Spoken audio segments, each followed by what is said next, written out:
Okay, so I want to do a very close-up video on using your X-Acto blade and your little X-Acto knife, okay? So, this is your X-Acto knife. Yours will probably be a little bit different than mine. That is totally fine. And hopefully we've gotten you some retractable knives. Hopefully I ordered some retractable knives for your kit so that this video will be helpful. So to open up your knife, you bring this a little forward and you can bring it a little bit backwards, and to lock it in place you can lock it. Okay?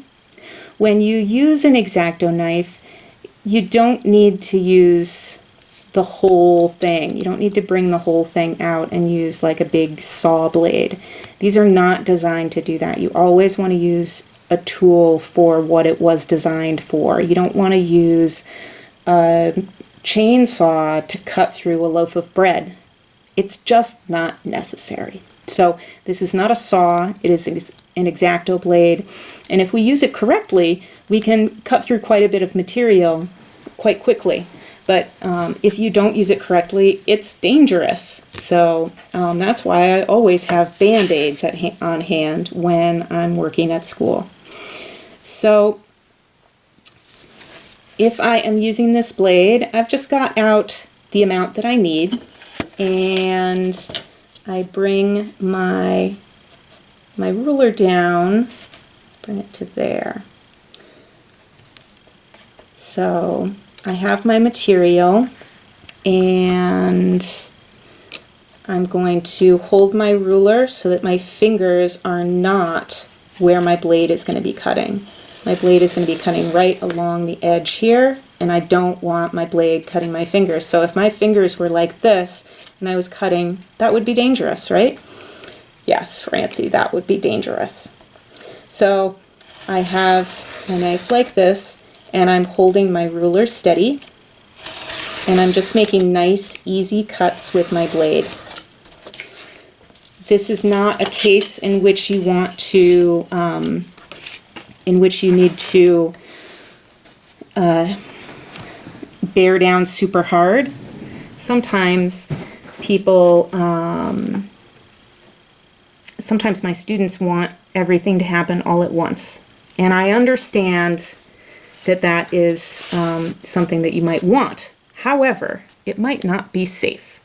So let's see, I'm going to line up my ruler, and I also want to show you that, see how this blade, when I cut, I don't cut like this. See how if I'm cutting straight up and down, it's very jagged, and I'm only using the little tip. But if you want to get a nice clean line, you want to cut at an angle. At an angle, okay? And I just cut through nice and evenly and smoothly until I get through. So again, if I bring my ruler up here, same thing. I just cut through nice, even, smooth, like that. Okay? So there is, when you're making your blocks, which will be in the next video, I talk about scoring. And scoring is where you just cut through a little bit. So I might have my material, and scoring is where you just barely cut through. If you've ever worked with sheetrock, it's the same kind of thing. So that's a score.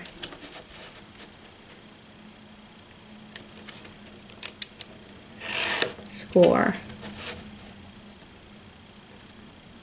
Let's see. Score.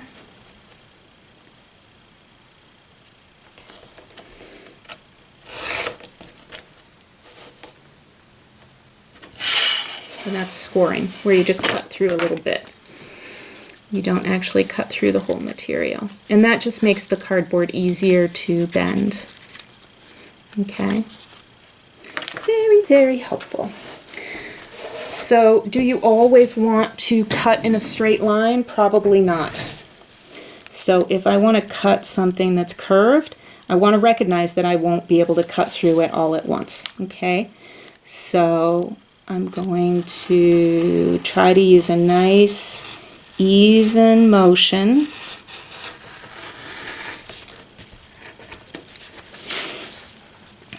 And you notice that my knife is, you know, a sharp angle. I'm not going up and down. And I'm just going to try to repeat the cut that I made. It's often not the easiest thing in the world. So I've gotten through part of it. Sometimes people want to tear it away. I don't really recommend that. Try to follow that line until you get through all the way. Almost there. There we go. Okay? So if you just follow that line, oops, and then you get a nice curve. Okay? So you can essentially, if you've got time on your hands, you could always cut through a 2x4. But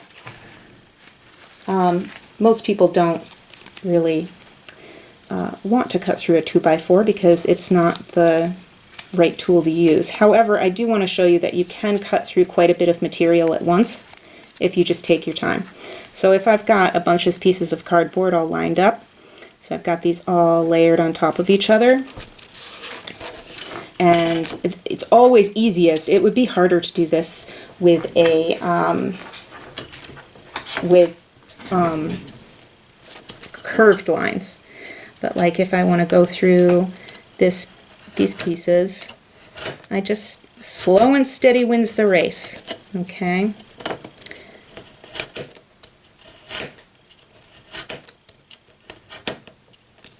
Try to get everything to stay in place, and as you take material away, you can take it out of the way.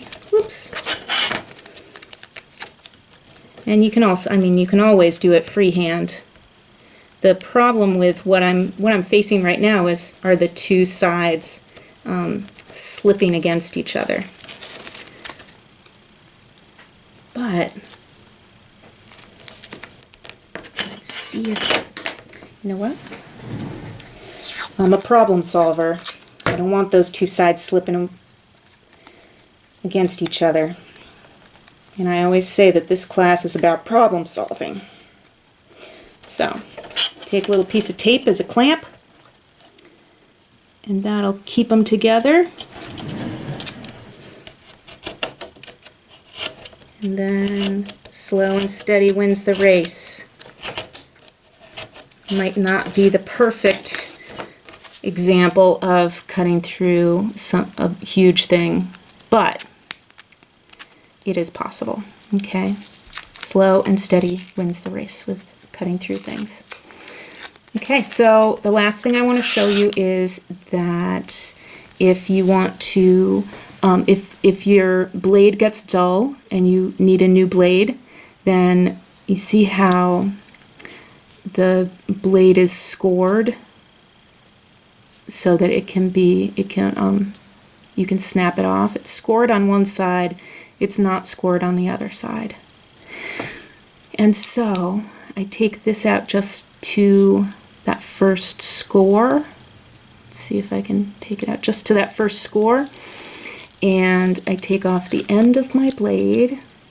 Come on.